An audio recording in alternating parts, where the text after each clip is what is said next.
The air on the road to Timnah is choked with the heat of the Judean sun and the dust of passing flocks. A veiled woman sits at the entrance to Enaim, motionless, waiting for a specific man to pass. When he finally approaches, he does not recognize her. He sees only the garments of a harlot, and he offers her a young goat from his flock in exchange for her body. Because he has no payment on hand, the woman demands collateral. She asks for his signet ring, his cord, and his staff. With casual indifference, the man hands them over. He surrenders the very emblems of his identity, his authority, and his tribal inheritance, all for a fleeting moment of flesh in the dirt. This is not a cautionary tale of a nameless pagan. This is Genesis chapter 38. The man surrendering his birthright to a supposed roadside prostitute is Judah, the fourth son of Jacob, the patriarch of the foremost tribe of Israel. And the veiled woman carrying the seed of this union is Tamar, his own widowed daughter-in-law. If you step back and look at the grand tapestry of biblical history, a terrifying and profound paradox begins to emerge from this desolate road. For centuries, modern theology has attempted to sanitize the origins of the divine. We are taught to look for heroes, to find moral paragons whose righteous bloodlines justify their place in the sacred texts. Yet, when we trace the genealogy of the Messiah, the ultimate embodiment of divine salvation, the path does not lead through the pure and unblemished life of Joseph. It bypasses the righteous sufferer. Instead, the royal line of Jesus Christ is inextricably anchored to Judah, a man who sold his own brother into slavery, a man who intermarried with Canaanites, a man who, in his darkest hour, unknowingly committed incest to preserve a lineage he had actively tried to abandon. To understand the gravity of this scene, we must strip away the sanitized lens of modern morality and look deeply into the gritty reality of the ancient Near East. When Judah sends his friend, Hira the Adullamite, back to the Crossroads to pay the woman and retrieve his signet ring, the ancient Hebrew text reveals a devastating detail about Judah's spiritual state. The text initially describes Tamar using the word zona, a common street prostitute. But when Hira searches for her, he asks the locals where to find the Kedeshah. The original Hebrew word, Kedeshah, does not simply mean a harlot. It denotes a consecrated temple prostitute, a priestess of the Canaanite fertility cults, dedicated to the goddess Asherah or Astarte. Judah's friend did not go looking for a common criminal. He went looking for a pagan priestess. This implies that Judah, the carrier of the Abrahamic covenant, was so entirely assimilated into the corrupt culture of Canaan that engaging in pagan fertility rituals was an ordinary, unremarkable transaction for him.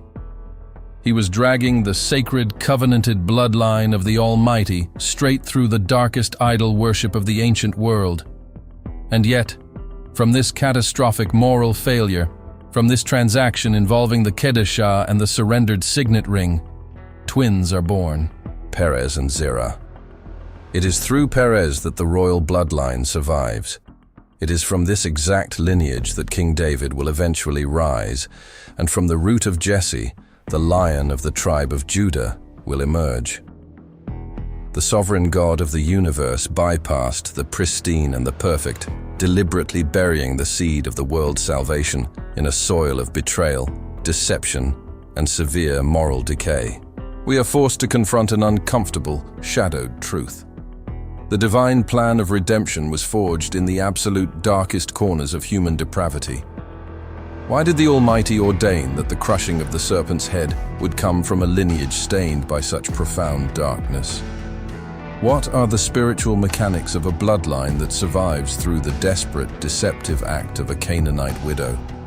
The answers lie buried beneath centuries of misunderstood texts and forgotten ancient laws. If you seek the hidden truths of the ancient world, subscribe and join us in this investigation. We are about to tear away the veil of tradition and examine the raw, untamed history of the messianic bloodline. To comprehend the terrifying grace woven into the story of Judah, we must first look at the brutal economic and spiritual reality of the ancient world. A reality where the failure to produce an heir was not just a personal tragedy, but but an absolute erasure from existence itself. To the modern, Western mind, the scriptures have been fatally domesticated. We have been conditioned by centuries of sanitized religious instruction to view the biblical patriarchs as marble statues of virtue, untouchable saints who walked above the filth of the ancient world. We treat the book of Genesis as a collection of moral fables designed to teach ethics to children. But the ancient mind did not view the sacred texts as a moral handbook. They viewed it as a relentless, unvarnished ledger of blood, legal covenants, and spiritual warfare. The architects of the biblical canon were not interested in presenting perfect men. They were obsessed with recording the terrifying sovereignty of a God who forces his divine will through the broken, treasonous, and corrupt vessels of human history. When we look for the genesis of the messianic lineage, our instincts tell us to look toward Joseph. Joseph is the moral paragon of the ancient world. He is the righteous sufferer, the man who resisted the temptation of Potiphar's wife, the visionary who saved empires from famine, the brother who forgave his abusers. If human logic were writing the divine narrative, Jesus Christ would be the Lion of the tribe of Joseph. But the Almighty deliberately bypassed the pristine. He bypassed the man clothed in the coat of many colors and instead laid the foundation of his eternal throne on the shoulders of Judah, a man whose hands were stained with betrayal and whose heart was rapidly deteriorating into the pagan abyss of Canaan. To grasp the magnitude of the crisis unfolding in Genesis chapter 38, we must understand the geographical and spiritual coordinates of apostasy. The chapter begins with a chillingly brief statement. It happened at that time that Judah went down from his brothers. In the original Hebrew, the text uses the verb yarad. It simply means to descend. But in the meticulous architecture of biblical literature, geography is always theology. To go down is never just a shift in elevation, it is a spiritual plunge. Judah physically descended from the hill country of Hebron down to the lowlands of Adullam, but spiritually, he was walking away from the covenant of Abraham. He separated himself from the family of Israel and formed a partnership with a Canaanite man named Hira. This was the ultimate betrayal of the patriarchal mandate. The entire foundation of the Abrahamic covenant was built on absolute separation from the Canaanites. Abraham made his senior servant place his hand under his thigh and swear a blood oath by the Lord of heaven and earth that he would never take a Canaanite wife for his son Isaac. Isaac later laid the exact same severe command upon Jacob. The royal seed was to be kept isolated from the corrupt, idolatrous bloodlines of the land. Yet Judah, the man who would eventually carry the scepter of kingship, casually throws this sacred mandate into the fire. He sees the daughter of a certain Canaanite, whose name was Shua, and he takes her. He marries her. He integrates himself into a culture whose economic and agricultural rhythms were entirely dictated by the worship of Baal and Asherah, a culture that actively sacrificed its children in the fires of Moloch to ensure a good harvest. Judah was not just moving to a new town. He was orchestrating the quiet, voluntary extinction of his own holy identity. From this compromised union, 3 sons are born: Onan, and Shelah. As the years pass, Judah takes a wife for his firstborn, Her name is Tamar, and here, the biblical text delivers a sudden, violent shock to the system. Genesis states simply, "But Judah's firstborn, was wicked in the sight of the Lord, and the Lord put him to death." There is no trial. There is no warning from a prophet. There is only immediate, lethal divine execution. But what was the nature of this wickedness? The canonical text remains terrifyingly silent, refusing to elaborate on the specific sins of the firstborn. To understand the severity of Er's crimes, we must turn to the ancient historical memory of the Hebrew people. The Babylonian Talmud, in the tractate Yevamot, and the ancient Midrashic texts of Genesis Rabbah fill the void left by the biblical narrative. According to the ancient rabbis, Er's wickedness was a direct, calculated assault on the divine mandate of creation. The ancient texts suggest that obsessed with Tamar's physical beauty, routinely engaged in unnatural relations to prevent conception, actively seeking to avoid the burden and responsibility of producing a lineage. He sought to use the vessel of the covenant purely for the consumption of his own lust, despising the concept of the seed. In the brutal calculus of ancient spiritual law, for the heir of the Abrahamic covenant to despise the proliferation of his own bloodline was an act of supreme treason. It was a declaration of war against the Almighty's promise that Abraham's descendants would outnumber the stars. The Creator of the universe did not tolerate the rebellion. He struck her down, leaving Tamar a childless widow in a foreign household. The sudden death of the firstborn triggers one of the most misunderstood and severe legal mechanisms of the ancient Near East, the law of Yibum, commonly known as levirate marriage.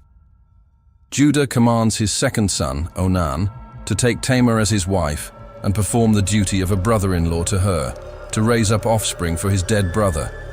To the modern, individualized mind, the idea of a brother marrying his deceased sibling's widow seems archaic, uncomfortable, or even barbaric. But in the violent ecosystem of the ancient world, it was the ultimate, desperate mechanism of salvation. In the ancient Near East, if a man died childless, his existence was utterly annihilated. His ancestral lands, the inheritance given to him by divine lot, would be lost. Most terrifyingly, his name would be entirely blotted out from the memory of Israel. The ancient Hebrew mind did not separate a man's identity from his progeny. The concept of the Shem, the name, the legacy, the essence of a person, was inexorably bound to the Zerah, the physical seed. To lose your name was to suffer a second, eternal death. You ceased to exist in the tapestry of history. The Yibum was a blood-bound duty, a sacred obligation to resurrect the dead brother's name through the surviving brother.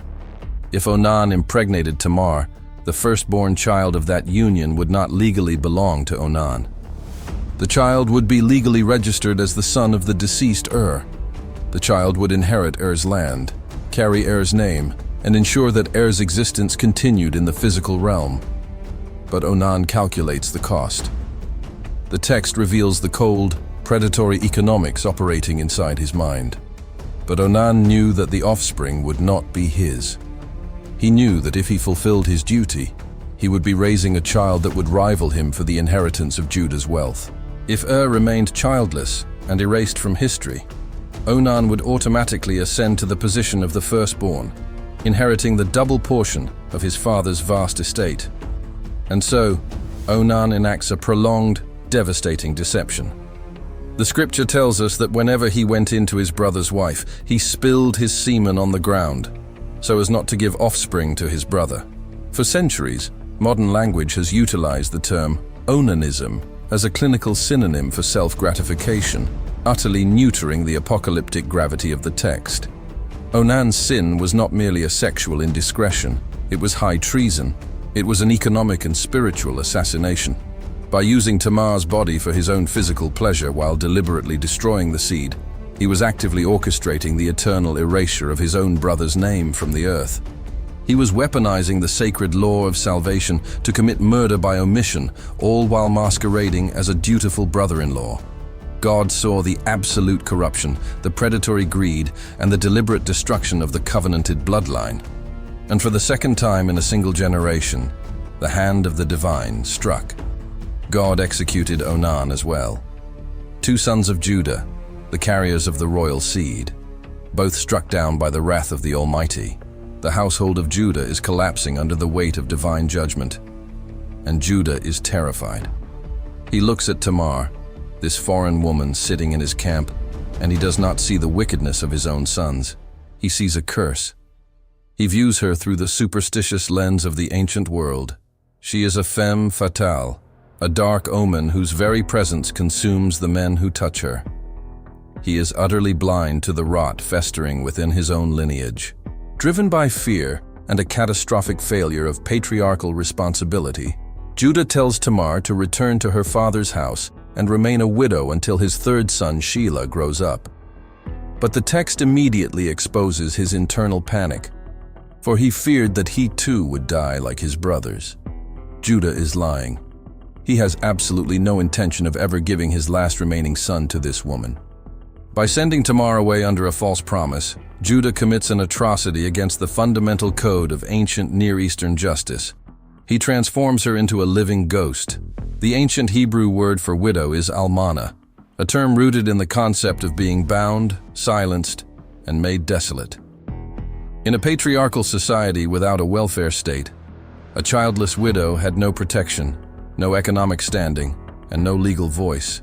She was a discarded vessel, existing in a permanent state of societal purgatory.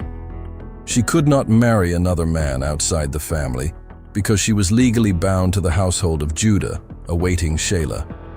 Yet, Judah had secretly condemned her to a slow starvation of her identity, ensuring that her womb would become a tomb for the lineage of He was perfectly content to let her rot away in the garments of her widowhood, a forgotten casualty in his attempt to save his youngest son.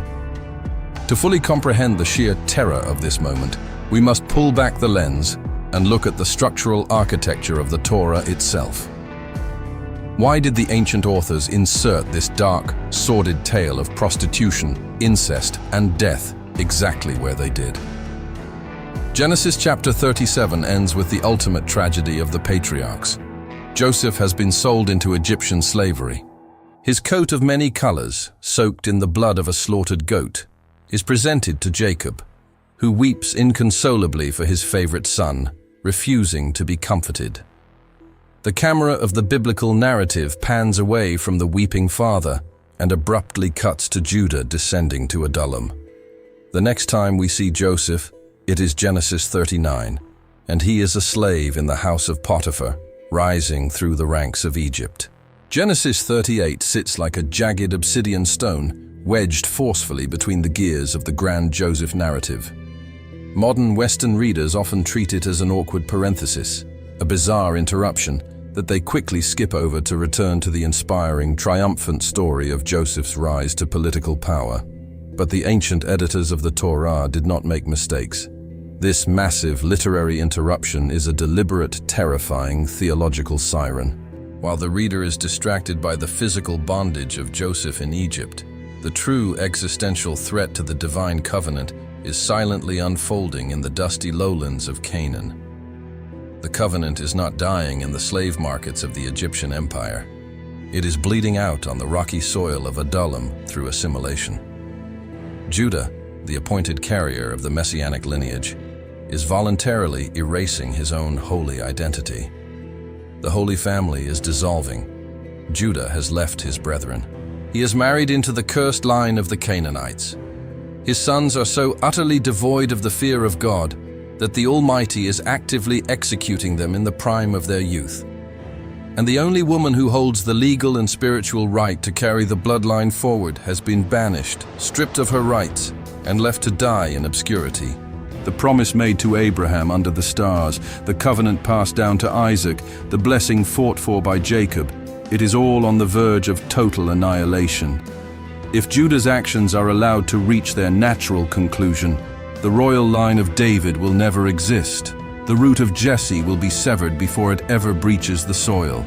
The incarnation of the Messiah will be structurally aborted by the cowardice of a patriarch who chose to hide in the shadows of paganism rather than fulfill the terrifying demands of divine law. Years pass. The text marks the passage of time with the cruel silence of unfulfilled promises.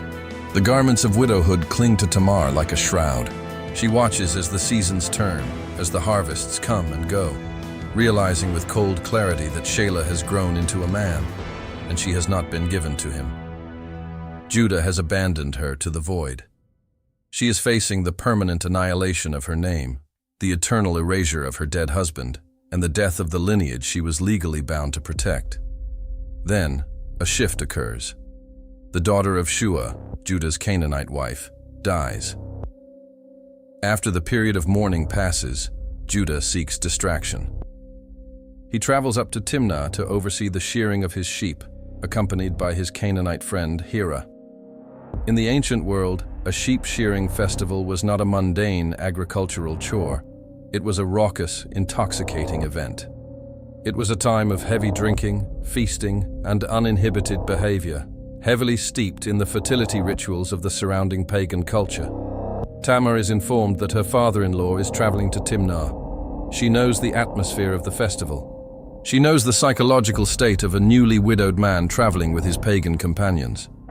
And in the silence of her father's house, she realizes that the justice of God and the survival of the royal seed will not come from the righteousness of the patriarchs. It must be seized from the jaws of their corruption. She takes off her widow's garments, she covers her face with a veil, and she begins the dark walk toward the crossroads of Enaim, prepared to enact a law older and more terrifying than Judah could ever comprehend. The road ascending toward Timnah is not a place of quiet reflection. It is an artery of commerce and ancient vice, thrumming with the chaotic energy of the sheep-shearing festival.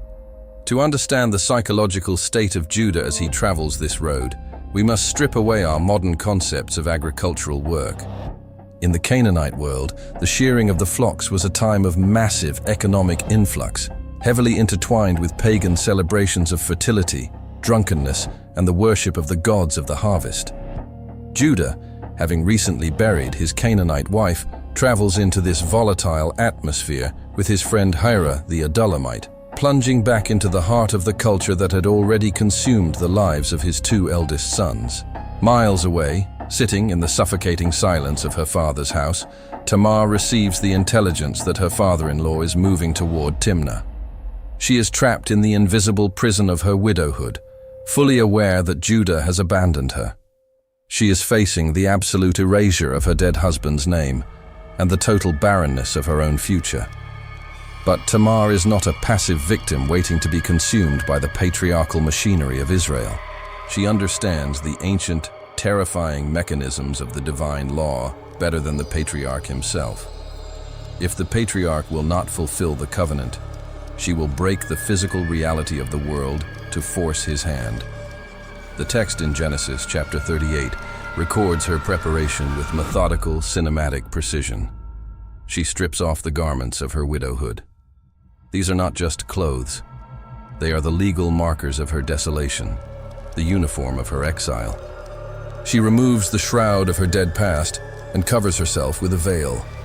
She wraps her body, entirely obscuring her identity, and she walks to the entrance of Enaim, which is on the road to Timnah. To grasp the profound danger of what Tamar is doing, we must look at the legal architecture of the ancient Near East. The act of veiling was not a casual sartorial choice. In the ancient world, codified most explicitly in the Middle Assyrian laws, specifically Tablet A, Clause 40, the wearing of a veil was strictly regulated by the state. The law decreed that only wives, daughters of free men, and nobility were permitted to wear a veil in public. It was a sign of untouchable status, of being under the fierce legal protection of a patriarchal house. The law violently and explicitly forbade common prostitutes from wearing veils. If a street harlot was caught wearing a veil, the Middle Assyrian laws dictated horrific punishments. She would be publicly stripped, beaten with 50 stripes, and hot pitch would be poured over her head. Therefore, when Judah walks down the road and sees a woman sitting at the crossroads of Enaim, veiled and wrapped, his assumption that she is a prostitute presents a massive historical paradox. If common harlots were executed for veiling themselves, why did Judah immediately assume she was available for purchase? The answer unlocks the darkest spiritual reality of the patriarchal era. Tamar was not dressed as a common streetwalker. By veiling herself at a crossroads, a liminal space historically dedicated to the spirits of the dead and the deities of fertility, she was presenting herself as a Kedeshah. She was adopting the visual iconography of a sacred temple priestess, a woman entirely devoted to the cults of Asherah or Ishtar. Sacred prostitutes, unlike common ones, were considered wives of the gods. They operated under the terrifying protection of the pagan temples and were often veiled to signify their dedication to the divine mysteries. When Judah approaches her, he is not just succumbing to a moment of biological weakness. He is actively participating in the darkest, most corrupt spiritual economy of the Canaanite world. He is approaching a woman he believes is a conduit for the pagan gods of fertility. The patriarch of the messianic lineage is bowing his head to the architecture of idolatry. The text notes that he did not recognize her because she had covered her face. The irony is suffocating. Judah, the man who could not see the wicked, predatory nature of his own sons, is now completely blind to the identity of the woman holding the fate of his entire bloodline. He negotiates the price of her body in the dirt. He offers her a young goat from the flock. The goat is the eternal symbol of deception and trauma within the family of Jacob. It was the skin of a slaughtered goat that Jacob wore on his hands and neck to deceive his own blind father, Isaac, stealing the blessing of the firstborn. It was the blood of a slaughtered goat that Judah and his brothers used to drench the coat of many colors, deceiving Jacob into believing that his favorite son, Joseph, had been torn to pieces by a wild beast. The goat is the currency of betrayal in the patriarchal family. And now, the cosmic ledger balances itself. Judah is caught in a trap baited with a goat. But Judah has no goat with him. He is traveling. He promises to send it later via his friend Hira. Tamar, exhibiting an absolutely chilling legal intellect, refuses to accept an empty promise. She knows the psychological volatility of men after the act is done. She demands an eravon. The ancient Hebrew word signifies a binding legal pledge, a deposit of such immense value that the debtor would be forced to return for it. She does not ask for silver or gold. She asks for the very essence of his identity. Your signet ring, and your cord, and your staff that is in your hand, she demands. With casual, devastating indifference, Judah hands them over. To the modern reader, these are just personal items. But to the ancient mind, Judah has just committed an act of unfathomable legal and spiritual suicide. We must examine these three artifacts to understand the apocalyptic gravity of this transaction. First, the signet ring, the chotam. In the Bronze and Iron Ages of the ancient Near East, a man did not sign a document with a pen. He carried a cylinder seal, meticulously carved from hematite, lapis lazuli, or steatite. This small, heavy cylinder was engraved with intricate mythological scenes, images of deities, and the specific ancestral markers of the owner. When pressed and rolled into wet clay, it created a raised three-dimensional signature that authorized contracts, sealed royal decrees, and validated the execution of enemies. The chotam was not merely an accessory. It was the physical manifestation of a man's legal soul. It held the power of his wealth and his word. Without it, he legally ceased to exist. He could not conduct business. He could not issue a command. By handing his cylinder seal to an unknown temple prostitute, Judah is literally surrendering his legal authority over his own life and his tribe. Second, the cord, the ptil. This was the highly specialized woven thread that suspended the heavy cylinder seal around the neck of the patriarch, resting against his chest. In ancient Mesopotamian culture, the cord itself was often woven with specific colors and knots that denoted tribal affiliation and status.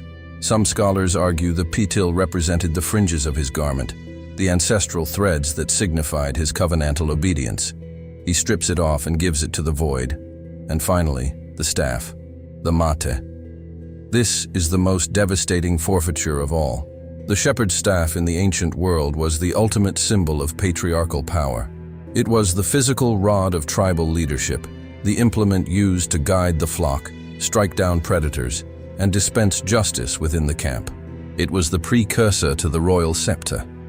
Later, in the prophetic poetry of Genesis chapter 49, the dying patriarch Jacob will lay his hands on Judah and prophesy, "The scepter shall not depart from Judah, nor the ruler's staff from between his feet, until tribute comes to him."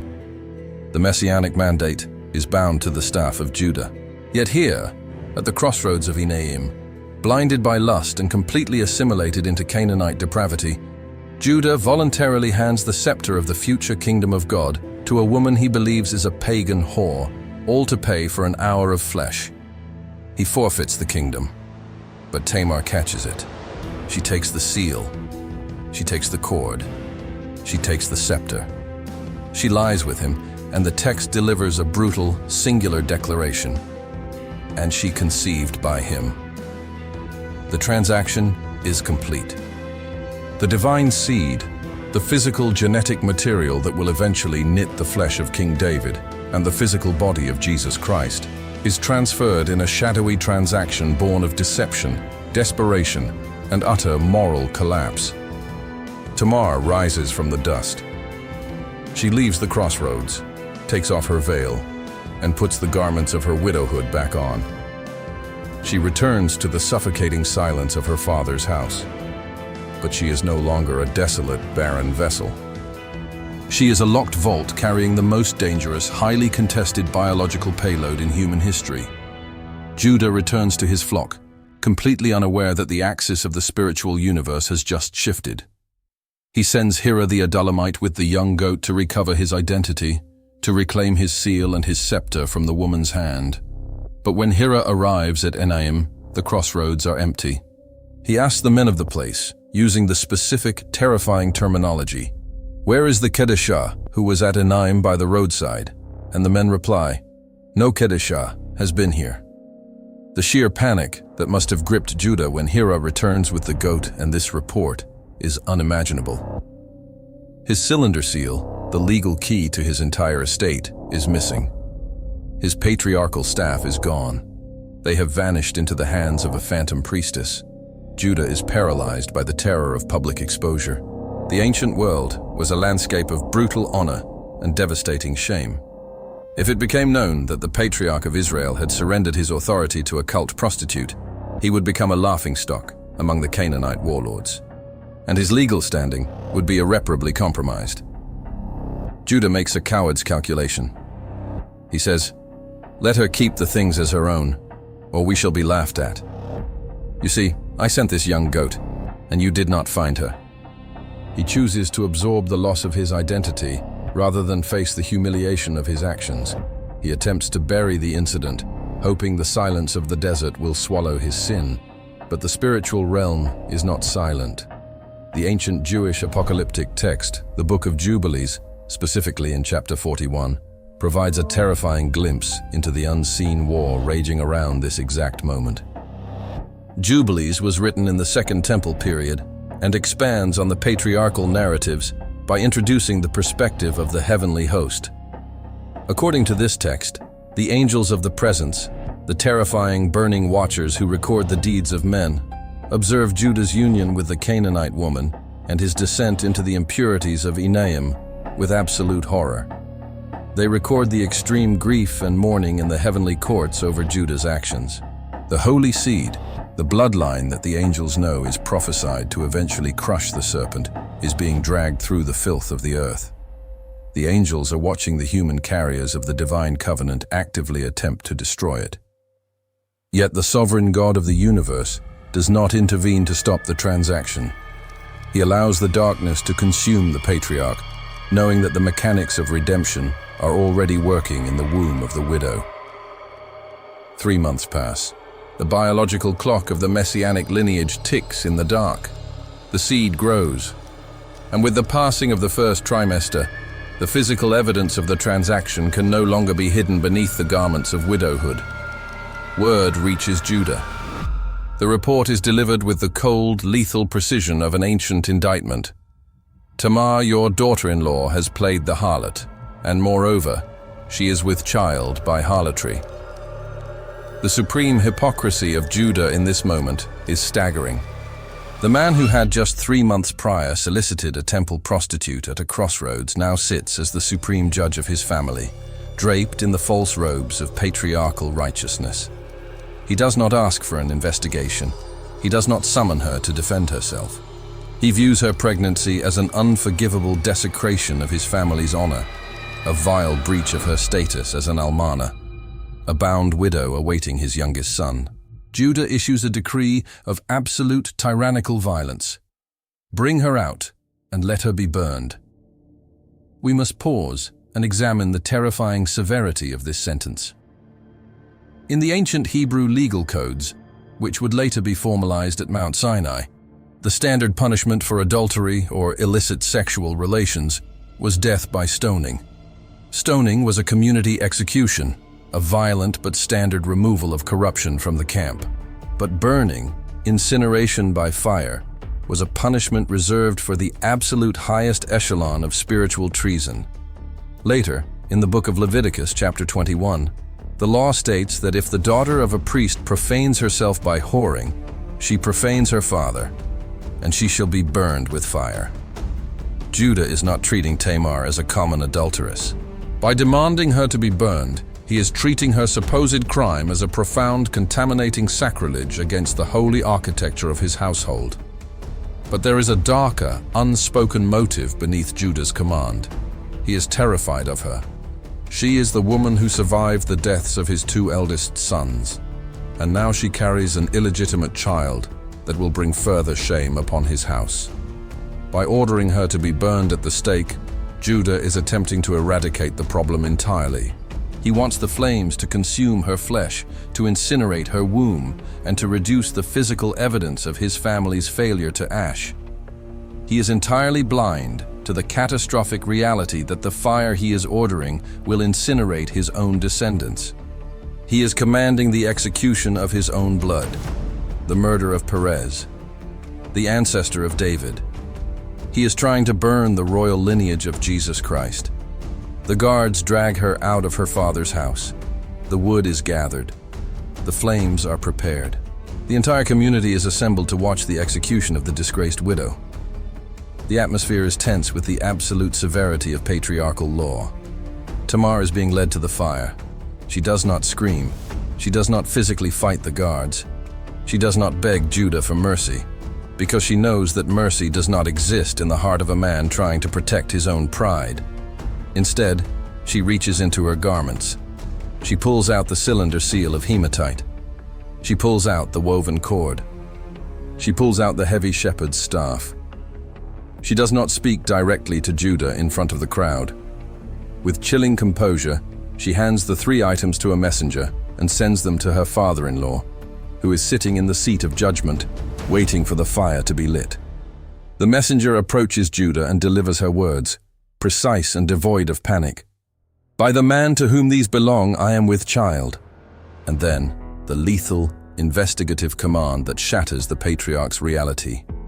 "Please identify whose these are, the signet and the cord and the staff."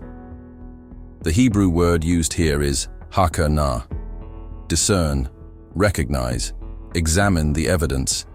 It is the exact same word, the exact same linguistic dagger that Judah's brothers used years earlier when they presented the blood-soaked coat of Joseph to their father Jacob, saying, "Examine this and see whether it is your son's tunic or not." The sins of the past have returned to interrogate the judge. Judah looks at the messenger's hands. He sees his own cylinder seal. He sees the iconography of his own soul carved into the stone. He sees his cord. He sees his scepter. The silence that falls over the tribunal is the sound of a man's entire psychological and spiritual architecture collapsing in upon itself. The crowd watches as the patriarch stares at the evidence of his own absolute depravity. He is the whore. He is the defiler. He is the one who abandoned the covenant. In a fraction of a second, the cosmic ledger is laid bare. The fire that was meant for Tamar is spiritually redirected toward the soul of Judah. He has been cornered by the divine law, executed by his own hypocrisy, and resurrected by the very woman he tried to annihilate. Judah stands before the crowd. He looks at the widow bound for the flames, and he utters a confession that alters the trajectory of human history. "She is more righteous than I, inasmuch as I did not give her to my son Shelah." The English translation fails to capture the immense theological weight of this sentence. The Hebrew word Judah uses is tzadka, righteousness. To the modern reader, righteousness implies moral purity, the absence of sin. But in the ancient courts of the Near East, tzadka was not an emotion or a state of inner purity. It was a strictly legal designation. It meant being in alignment with the covenantal demands of the law. It meant fulfilling the obligations required to maintain the fabric of society. Judah is not saying Tamar is morally flawless. He is making a terrifying, absolute legal declaration. He is stating that this Canaanite widow, by disguising herself as a temple prostitute and committing incest with her father-in-law, acted in closer alignment with the divine law of salvation than he did. She preserved the seed.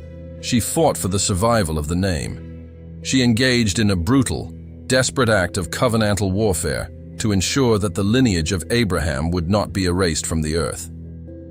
While Judah was abandoning his identity to the pagan void, Tamar was dragging the messianic bloodline out of the fire with her bare hands. The flames are extinguished, the widow is released, the patriarch is broken. But the womb of Tamar holds a terrifying secret that will soon tear the patriarchal household apart once more. The transaction at Enaim has secured the seed, but the physical birth of the heirs will trigger a violent, supernatural struggle that mirrors the war raging in the heavens. The silence of the patriarchal camp is finally broken not by a decree of judgment, but by the primal, agonizing cries of labor. When the time comes for Tamar to give birth, the physical reality of her pregnancy mirrors the catastrophic spiritual tension that has plagued the house of Judah for a generation. The ancient text of Genesis chapter 38 records a terrifying obstetric anomaly. There are twins in her womb. To the modern reader, the birth of twins is a medical event, perhaps a genetic inheritance. But in the grand, terrifying architecture of biblical literature, the presence of twins in the patriarchal womb is never merely biological. It is a prophetic theater. It is the physical manifestation of a violent, unseen cosmic war over the right of dominion and the trajectory of the divine seed. We must remember the historical memory of this family. 2 generations prior, Rebekah, the wife of Isaac, experienced such violent convulsions in her womb that she cried out to the Almighty, asking why she was even alive. The Lord answered her, stating that 2 nations were in her womb, and 2 peoples from within her would be divided. The one would be stronger than the other, and the older would serve the younger. That was the struggle between Jacob and Esau, a struggle that defined the spiritual landscape of Israel and Edom for millennia. Now, in the dark, suffocating environment of a Canaanite tent, the cycle is repeating. Tamar's womb has become the final battleground for the royal lineage of the Messiah. The children fighting in the dark are not just infants. They are the compressed kinetic energy of future kings, empires, and the ultimate savior of humanity, battling for the legal right to breach the threshold of history. As the labor intensifies, we must strip away the sanitized clinical atmosphere of modern medicine and place ourselves in the brutal, visceral reality of ancient Near Eastern childbirth. There are no anesthetics. There are no surgical interventions. Tamar is likely positioned on the Enaim, the ancient Hebrew term for the birthing stones, or the birthing stool, a pair of low stone blocks upon which a woman crouched to let gravity assist in the violent extraction of life. She is surrounded by midwives, women whose hands are steeped in the blood and water of generations, who understand the lethal margin of error in the Bronze Age. In this era, childbirth is the absolute shadow of death. A complicated delivery is not a medical emergency. It is an almost guaranteed death sentence for both the mother and the children. And then, the nightmare scenario unfolds. The text states that while she was in labor, one child put out a hand. To a seasoned ancient midwife, the sight of a solitary hand emerging from the birth canal is the harbinger of absolute catastrophe. In modern obstetrics, this is known as a transverse lie, or an arm presentation. The child is lying horizontally across the uterus, and the arm has slipped past the cervix. In the ancient world, without the possibility of a caesarean section, a child cannot be born in this position. The shoulder becomes permanently wedged against the pelvic bone. As the uterus contracts with unimaginable force, attempting to expel a mass that cannot fit through the aperture, the inevitable result is a catastrophic uterine rupture. The mother bleeds to death in agony, and the children suffocate in the dark. The messianic bloodline is literally stuck, facing imminent biological annihilation on the birthing stones. But the midwife, operating under the immense legal pressure of the patriarchal system, must perform her duty regardless of the impending doom. She must identify the firstborn, the Bechor. In the ancient Hebrew legal framework, The firstborn son inherits the Enaim, the double portion of the estate, and assumes the mantle of patriarchal authority and spiritual priesthood over the family. The legal standing of the entire tribe rests on knowing which child breached the threshold first. Facing the terrifying presentation of the tiny arm, the midwife acts. She takes a scarlet thread and ties it around the infant's wrist, declaring, "This one came out first." We must halt the narrative here and examine this scarlet thread, because it is one of the most profound, devastating theological anchors in the entire biblical canon. The English translation, scarlet thread, is a pale shadow of the ancient Hebrew reality. The text uses the word shani. To understand the shani, we must look at how this specific ancient dye was manufactured. The scarlet dye of the ancient Near East was not extracted from a plant or a mineral. It was harvested from a living creature, the Kermes echinatus, an insect found on the branches of the Kermes oak tree. The ancient Hebrews called this insect the Tola'at Shani, the crimson worm. The life cycle of the crimson worm contains a biological mechanism that perfectly mirrors the mechanics of divine atonement. When the female crimson worm is ready to give birth, she permanently attaches herself to the trunk of a tree or a piece of wood. She fastens herself so securely that her body cannot be removed without being torn apart. She lays her eggs beneath her body, using her own hardened shell as a protective shield for her offspring. When the young worms hatch, they feed on the living body of the mother, and as the mother dies, her body ruptures, secreting a brilliant, permanent crimson fluid that permanently stains the wood she is attached to and permanently dyes her offspring in a covering of deep red. For 3 days, the dead body of the worm remains attached to the wood, a vibrant crimson marker. On the 4th day, the tail pulls up into the head, forming a shape like a heart. The crimson color drains away, and the body turns into a white, wax-like substance that flakes off and falls to the ground like snow. When the psalmist King David, the direct royal descendant of this very birth, writes the terrifying prophetic blueprint of the crucifixion in Psalm 22, he describes the agony of the cross, the piercing of his hands and feet, and the mocking of the crowd. And in verse 6, prophesying the words of the bleeding Messiah, he cries out, "But I am a worm and not a man." He does not use the common Hebrew word for an earthworm.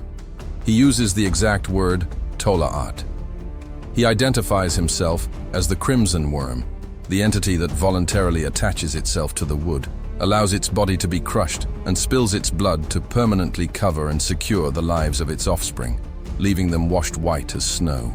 This is the exact material of the thread the midwife ties around the wrist of the infant. The shani. This scarlet thread is the identical material used in the construction of the tabernacle veil.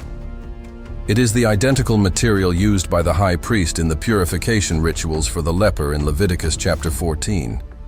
It is the identical thread that Rahab the Canaanite prostitute will later tie in the window of her home in Jericho, acting as a blood covenant to save her family from the absolute destruction of the city.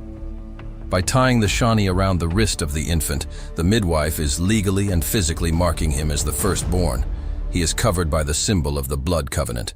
His name will be Zerah, meaning the dawn, the shining one. Human law, biological sequence, and the official decree of the midwife have crowned him the heir of Judah. But the sovereign God of the universe is not bound by human decrees, nor is he constrained by the biological mechanics of the womb. What happens next shatters the laws of physics and subverts the entire foundation of ancient human tradition. The text states, "But as he drew back his hand, behold, his brother came out." The infant with the scarlet thread on his wrist pulls his arm back into the birth canal. From a biomechanical standpoint, this is an absolute impossibility during the active, crushing contractions of labor. A wedged appendage does not simply retract against the violent downward force of the uterus. This is a moment of raw, terrifying supernatural intervention. The Almighty forces the marked firstborn back into the dark. He reaches into the chaotic, lethal anatomy of Tamar's womb and physically rearranges the children. God actively rejects the firstborn.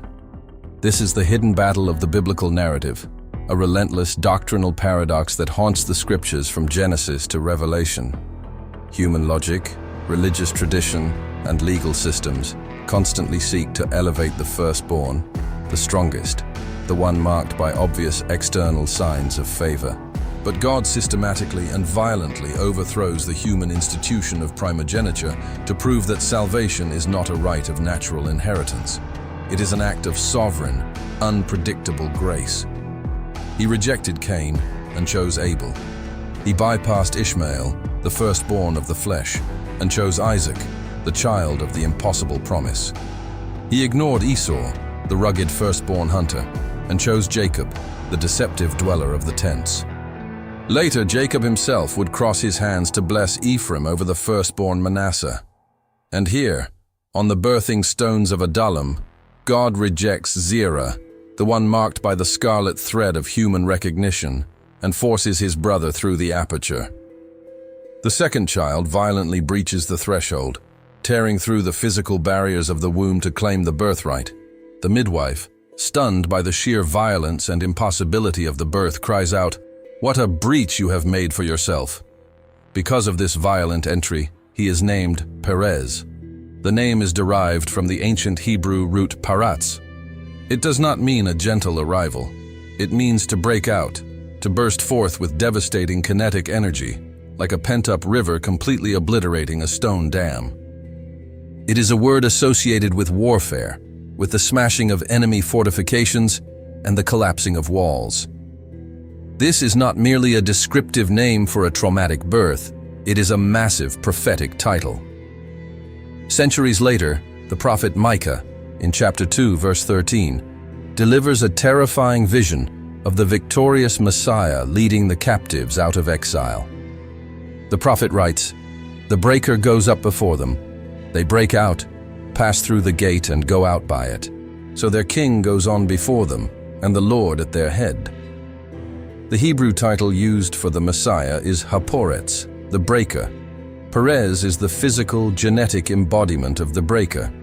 His violent, rule-breaking birth is a microscopic prophecy of the ultimate mission of the Messiah. The royal line of Jesus Christ is not designed to politely knock on the doors of history. It is engineered to shatter walls.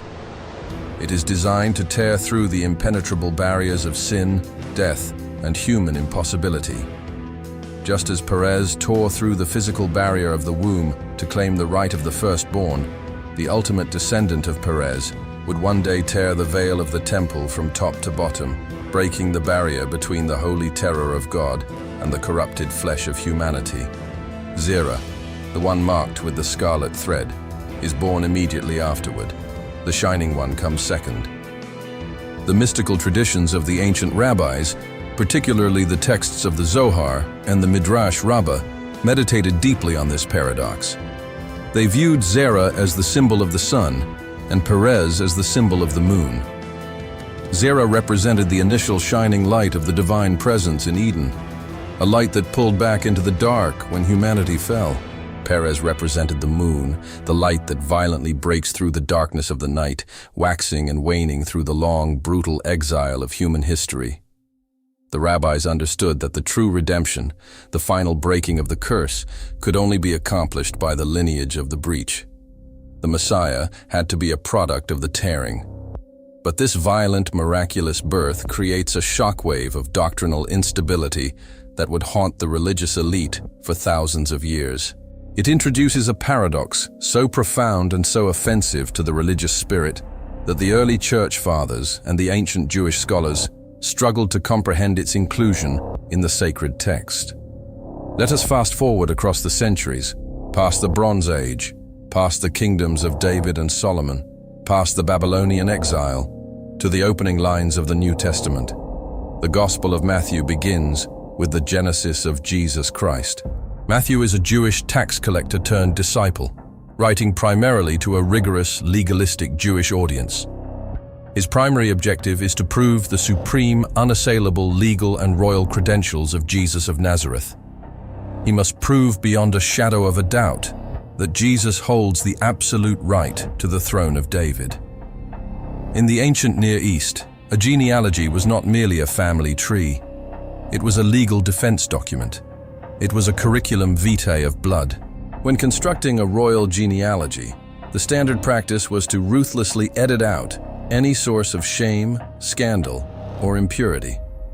The goal was to present an unbroken chain of patriarchs, kings, and righteous men, demonstrating that the bloodline was pure, holy, and untouched by the corruption of the Gentile world.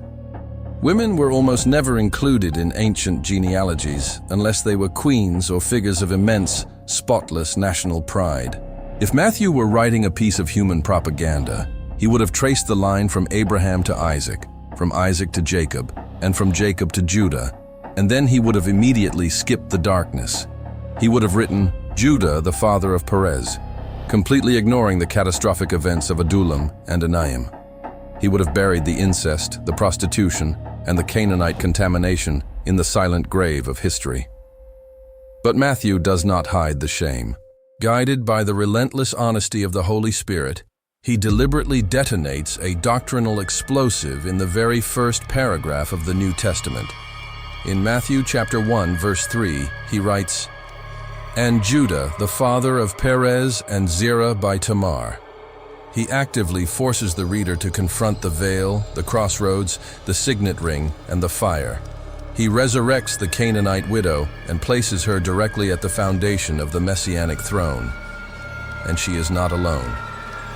As Matthew continues his genealogy, he systematically includes the most scandalous women of the ancient world. He includes Rahab, the literal Canaanite prostitute of Jericho. He includes Ruth, a Moabitess, a woman from a cursed tribe born of incest between Lot and his daughters, a tribe explicitly banned by the law of Moses from entering the assembly of the Lord down to the 10th generation. And he includes Bathsheba, referred to bluntly as the wife of Uriah, forever stamping the genealogy with King David's horrific sins of adultery and the premeditated murder of a loyal soldier. Why would the architect of the gospel deliberately highlight the darkest, most illicit, most morally bankrupt moments of his own history to prove the holiness of the Savior? This is the great, terrifying doctrinal paradox of the Incarnation. It is the hidden battle against human pride. The religious leaders of Jesus' day, the Pharisees and the Sadducees, demanded a Messiah born of an immaculate pedigree. They believed that holiness was achieved by extreme separation from the filth of the world, by building fences around the law, by obsessing over ritual purity. They believed that God could only operate in the sterile, sanitized environments of the temple. When Jesus arrived, dining with tax collectors, touching lepers, and allowing prostitutes to wash his feet with their tears, the religious elite were profoundly offended. They accused him of being illegitimate, subtly mocking his origins in the Gospel of John by sneering, "We were not born of sexual immorality," a direct, vicious attack on the rumors of Mary's pregnancy, but also a reflection of their obsession with clean blood. But God's definition of holiness is not the evasion of darkness, it is the absolute subjugation of it.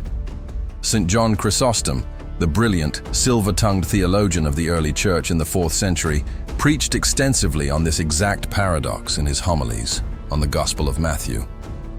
Chrysostom addressed the shock of his congregation regarding Tamar. He declared that it is truly a great thing that God became flesh, but it is an infinitely greater, more terrifying mystery that God allowed his holy flesh to be forged in the furnaces of human depravity. Chrysostom argued that Christ did not come to escape our disgraces, but to bear them. The Messiah did not hover above humanity in a sterile, protective quarantine. He plunged his hands deep into the mud, the incest, the betrayal, and the grit of the Canaanite dirt. God hijacked the darkest sins of Judah. He took Judah's catastrophic failure of leadership, Onan's predatory greed, Er's lethal wickedness, and Tamar's desperate deception, and he weaponized them to produce the ultimate salvation of the universe. This is the supreme humiliation of the demonic realm. The forces of darkness thought they had successfully destroyed the Abrahamic covenant when they lured Judah down to the pagan tents of Adullam. They thought they had severed the royal line when they convinced Judah to hand over his signet ring to a supposed temple prostitute. But the Almighty is an absolute sovereign. He does not merely react to the attacks of the enemy. He subsumes the enemy's attacks into his own predetermined counsel. He used the very machinery of Judah's sin to secure the seed that would eventually crush the skull of the serpent. This paradox shatters the doctrine of human merit. It annihilates the idea that we can earn our place in the kingdom of God through perfect obedience or untainted bloodlines.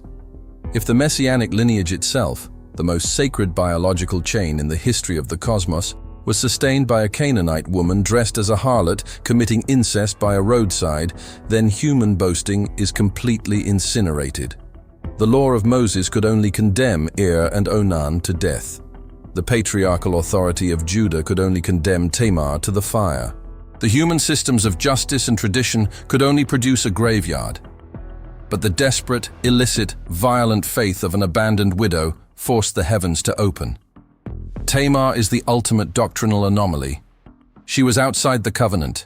She was outside the law. She was condemned by the religious authority of her day. Yet, she saw the value of the divine seed when the patriarch himself treated it like common currency. She risked the flames to secure the promise.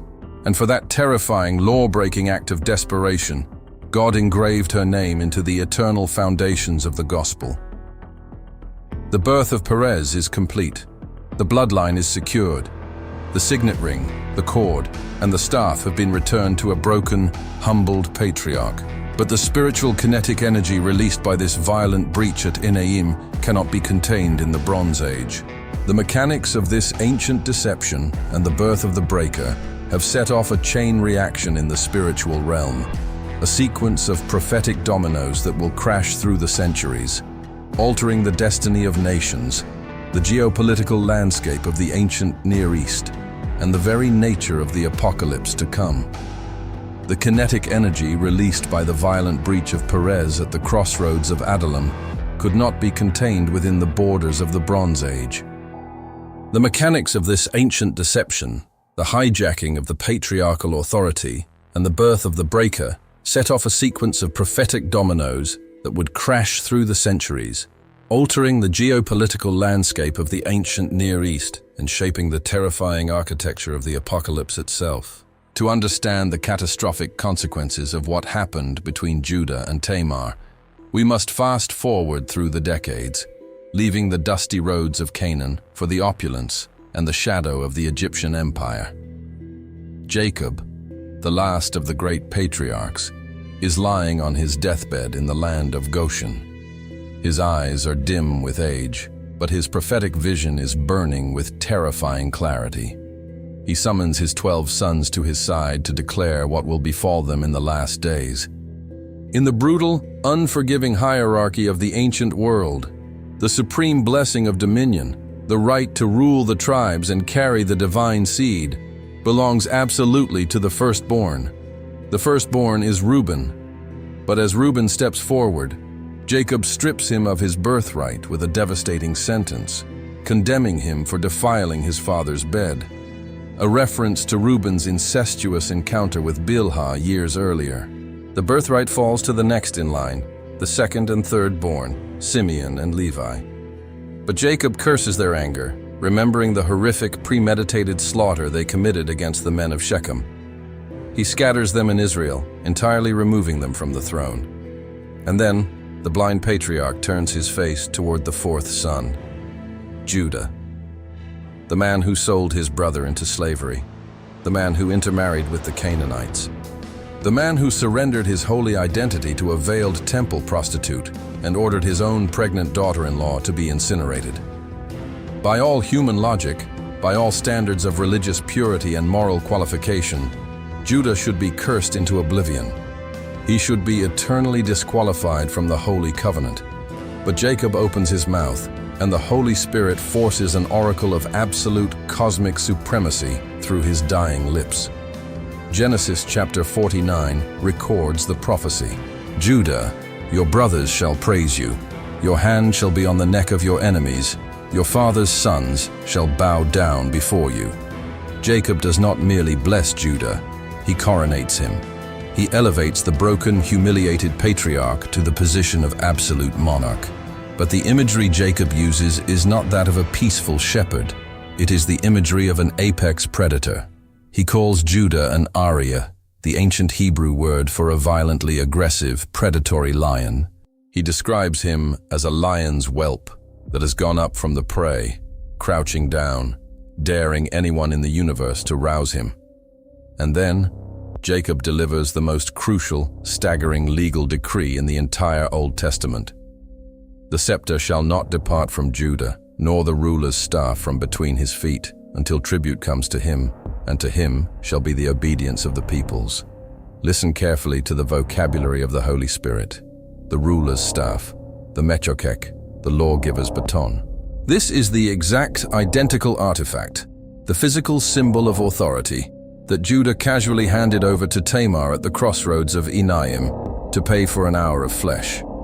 He forfeited it to the darkness, but Tamar secured it, and God has now eternally bound it to Judah's bloodline. The scepter of universal dominion will never leave the descendants of the man who lost it until the ultimate king arrives to claim it. Jacob continues his prophecy, shifting into a terrifying, apocalyptic vision of this future king. He says, "Binding his foal to the vine and his donkey's colt to the choice vine, he has washed his garments in wine and his vesture in the blood of grapes." For centuries, commentators have tried to soften this verse, claiming it is merely a poetic metaphor for agricultural abundance, a picture of a kingdom so wealthy that men can wash their clothes in wine. But in the grand, violent lexicon of biblical prophecy, the washing of garments in the blood of grapes is never a symbol of peace. It is the ultimate symbol of eschatological warfare. Centuries later, the prophet Isaiah would use this exact same horrifying imagery in chapter 63, when he sees a solitary divine warrior marching out of Edom, his garments stained violently red. The prophet asks why the warrior's apparel is red, like one who treads in the winepress. And the divine warrior answers, "I have trodden the winepress alone. I trod them in my anger and trampled them in my wrath. Their lifeblood spattered on my garments and stained all my apparel. For the day of vengeance was in my heart." The Lion of Judah is not a domesticated symbol of religious comfort. The descendant of Perez, the breaker, is prophesied to be a warrior king who will physically and violently crush the enemies of God, trampling the wicked like grapes until their blood stains his vesture. The seed that survived the corruption of Canaan is destined to become the executioner of the rebellious nations, but the prophetic consequences of Tamar's deception go far beyond earthly geopolitics. To fully grasp the magnitude of the spiritual shockwave, we must understand the ancient legal concept that Tamar activated by refusing to die childless. She forced the invocation of the Goel. In English, this is translated as the kinsman redeemer, a polite, almost administrative term. But in the raw, ancient Hebrew context, the Goel was a figure of immense, terrifying responsibility. The Goel was the closest male relative whose legal duty was to step into the ruins of a destroyed life and restore it by force. If a man sold himself into slavery to pay a debt, the Goel paid the ransom. If a man's land was seized, the Goel bought it back. If a man was murdered, the Goel became the blood avenger, hunting down the killer to balance the cosmic scales of justice. And if a man died childless, the Goel was obligated to marry the widow and provide the seed to resurrect the dead man's name. By disguising herself at the crossroads, Tamar did not just secure a child. She violently forced the patriarchal system to act as her Goel. She established a brutal, unyielding legal precedent of redemption that would echo through the centuries. Generations later, her direct descendant, a wealthy landowner named Boaz, would operate under this exact same legal architecture in the town of Bethlehem. Boaz would spread his cloak over a destitute Moabite widow named Ruth, acting as her Goel, buying back her lost inheritance and securing the bloodline of King David. But the architecture of the Goel points to a tragedy vastly larger than a widowed woman in the ancient Near East. It points to the existential condition of humanity itself. According to the biblical narrative, humanity is the ultimate dispossessed widow. In the Garden of Eden, under the shade of the ancient trees, the first man and woman were given the absolute dominion over the earth. They held the title deed to the planet. But they were seduced by the Nahash, the shining serpentine entity of rebellion. Just as Judah willingly handed his signet ring, his cord, and his staff to a dark force at a crossroads, humanity willingly surrendered its spiritual authority, its royal identity, and its scepter of dominion to the demonic realm. We sold ourselves into slavery. We lost the inheritance. The earth fell under the legal jurisdiction of the dark principalities, the entities that the ancient texts call the Watchers, the corrupt gods of the nations who demand blood and worship. Humanity was left bankrupt, waiting for a goal who could pay the insurmountable ransom to buy back the title deed of the earth. The entire Old Testament is the agonizing, desperate search for the kinsman redeemer. This search reaches its terrifying climax not on the earth, but in the highest dimensional reality of the cosmos. Let us tear away the veil of time and look to the end of the age. The Apostle John, a political prisoner of the Roman Empire, is exiled on the penal colony of Patmos.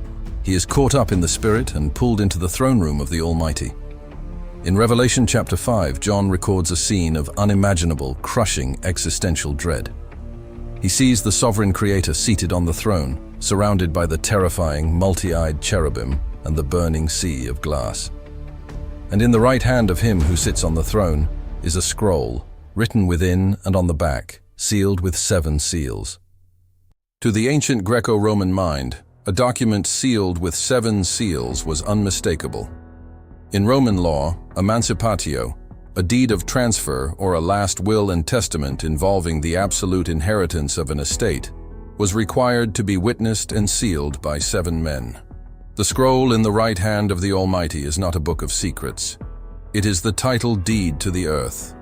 It is the lost inheritance of Eden. It is the ultimate cosmic signet ring that humanity forfeited to the darkness. A strong angel steps forward, his voice shattering the silence of heaven, proclaiming, "Who is worthy to open the scroll and break its seals?" The angel searches the heavens. He searches the earth. He searches the dark, forgotten regions under the earth. The massive, terrifying silence that follows is the realization that no human being, no angelic principality, no ancient patriarch is legally qualified to step forward. No one has the currency to pay the ransom. No one is pure enough, strong enough, or legally positioned to be the goal of the human race. John the Revelator, a man who has witnessed empires burn and martyrs bleed, completely breaks down. He writes, "And I began to weep bitterly, because no one was found worthy to open the scroll or to look into it." John is weeping the tears of the damned. He is weeping the tears of Tamar, sitting in the garments of her desolation. He is mourning the permanent, eternal loss of the earth. If that scroll remains sealed, the earth remains forever the property of death. The Canaanite gods win. The serpent keeps the scepter. But the silence of heaven is broken by one of the 24 elders. He leans down to the weeping apostle and delivers a command that echoes back across the millennia, past the cross, past the throne of David, all the way back to the dusty crossroads of Enaim. Weep no more. Behold, the Lion of the tribe of Judah, the root of David, has conquered, so that he can open the scroll and its 7 seals. The absolute, staggering reality of this announcement should paralyze us. Heaven does not announce the Savior using a sanitized, ethereal title of pristine perfection. The High Court of the Cosmos identifies the ultimate kinsman redeemer by invoking the name of the patriarch who slept with a temple prostitute. The elder calls him the Lion of the tribe of Judah. He explicitly anchors the identity of the conquering Messiah to the darkest, most broken, most violently compromised bloodline in human history. He is the root of David, the direct genetic result of Perez, the child who violently breached the womb of the Canaanite widow. The Messiah steps forward to take the scroll from the hand of the Almighty. He is the goal, He has the legal right to break the seals because he paid the ransom not with silver or gold, but with the violent shedding of his own blood, the ultimate manifestation of the crimson worm, the Tola at Shani, crushed upon the wood of the cross. The breaker, Ha-Poretz, who tore through the biological barrier of Tamar's womb, is now stepping forward to tear open the dimensional fabric of the apocalypse. When the Lion of Judah breaks the seals, he is legally repossessing the earth. He is unleashing the wrath of the divine law upon the dark entities, the ancient principalities that have enslaved humanity since Eden. The spiritual forces that demanded child sacrifice in the valleys of Canaan, the entities that lurked behind the veil of the Kedeshah, are now facing their executioner. This is the present reality of the unseen world. The gods of the ancient Near East did not die when the Bronze Age collapsed. They merely changed their masks. The spiritual entities that tried to swallow the messianic seed at Adullam are the exact same unseen forces manipulating the modern geopolitical and cultural landscape today. They are the architects of the modern disintegration of the family, the purveyors of mass deception, and the unseen lords of the digital crossroads, seducing humanity into surrendering its identity, its authority, and its future for fleeting moments of gratification. The war that raged in the womb of Tamar is the exact same war raging in the atmosphere of our cities right now.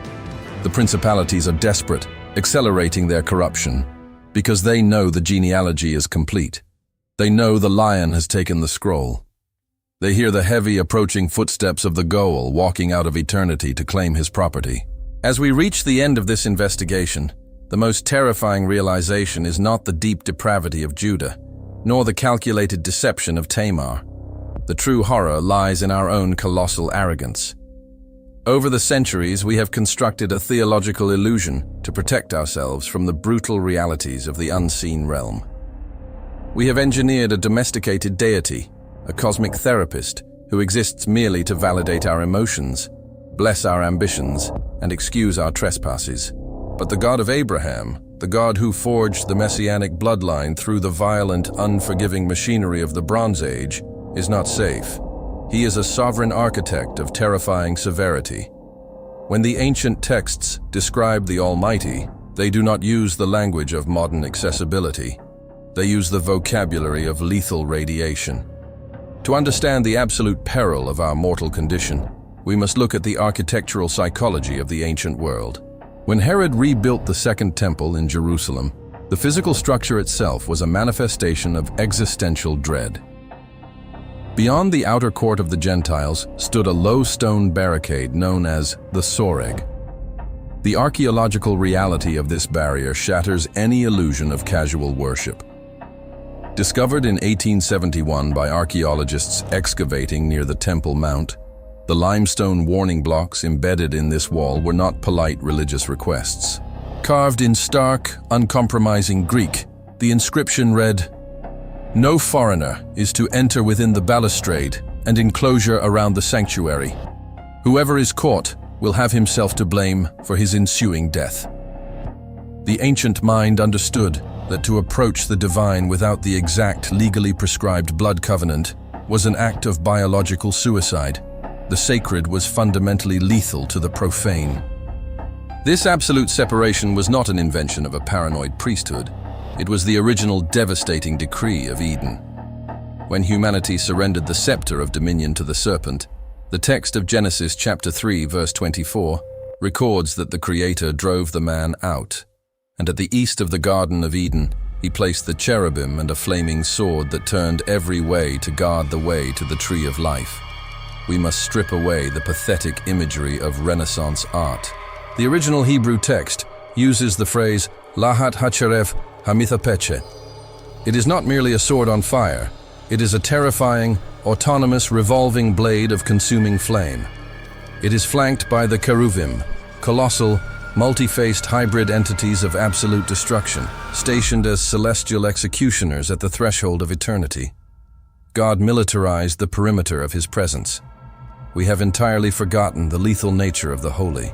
The Hebrew word kadosh, sung endlessly by the burning seraphim in the throne room, does not mean moral goodness. It means entirely other. It is an alien, blinding purity that incinerates anything corrupt that dares to cross its orbit. The writer of the book of Hebrews understood this visceral terror. In chapter 10, verse 31, the text delivers a cold, devastating axiom that the modern world has actively tried to erase. It is a fearful thing to fall into the hands of the living God. He is a consuming fire. And yet, this is the profound, shattering paradox of the Incarnation. This consuming fire chose to weave his eternal physical lineage directly through the dark, incestuous transaction at the crossroads of Enaim. The sovereign God of the cosmos did not require the moral perfection of the patriarchs to execute his will. He allowed Judah to sink into the abyss of Canaanite idolatry. He allowed the holy seed to be traded for a goat, handed over to a woman wearing the veil of a pagan priestess. And from that chaotic, treasonous darkness, he violently extracted the King of Kings. He bypassed human righteousness entirely, utilizing the desperate, law-breaking deception of a discarded widow to force the messianic bloodline into existence. If God can manipulate the absolute worst atrocities of human betrayal, incest, and spiritual collapse to forge the ultimate weapon of his own salvation, then our illusions of human control are nothing but vapor in the wind. We are dust and ash, playing out our brief, rebellious lives on a stage owned entirely by a terrifying sovereign who cannot be manipulated or contained. He does not ask for our permission. He does not negotiate with our modern sensibilities. He operates in the deep shadows, turning the sinister machinations of the ancient world into the very gears of his unstoppable redemption. The Lion of the tribe of Judah is coming. The seals of the cosmic scroll are breaking. And when the sky finally rolls back, the fragile veil of our domesticated theology will be torn to shreds, leaving humanity to stand naked, defenseless, and utterly silent before the unyielding, unapproachable fire of the Ancient of Days.